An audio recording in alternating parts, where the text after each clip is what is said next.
और आप सबके वो खुशी वाला बात और बता देता नहीं कि हमने के हरदी लागे जान के 2 गाना बना ले बनी जा।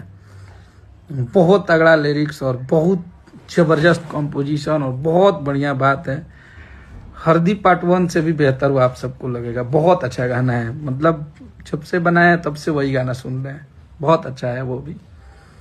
भाई लोग नमस्कार, मैं रंगा कुमार, आप देख रहे हो कुमार रंगा यूट्यूब चैनल का स्वागत है। दोस्तों आप लोग देख सकते हैं कि सुपर स्टार खिसादा का जो राइटर है अखिलेश कश्यप, आप लोग देख सकते हैं बोल रहे हैं कि आप लोग बीच में हरदी लागे जान के 2 सॉन्ग आप लोग बीच आ रहा है, तो आप लोग रेडी रहिए। क्योंकि बता दूं कि जो ये बोलता है सच में भी आ जाता है और थोड़ा टाइम लगेगा लेकिन आएगा। हरदी लागे जान के 2 सॉन्ग बहुत ही गजब का, क्योंकि पहले भी बहुत अच्छा खासा वायरल हुआ था वो सॉन्ग। और बात करेंगे आप लोग सॉन्ग जो कल आ रहा है वो भी आप लोग आ रहा है, आप लोग जाइएगा एकदम से भरपूर ज़्यादा बजिएगा। भोजपुरी सॉन्ग आ रहा है क्योंकि आप लोग परसों ही आप लोग जो टीजर मतलब सॉरी आप लोग पोस्टर आया था, तो आप लोग कल सॉन्ग आ रहा है तो ये देखिएगा।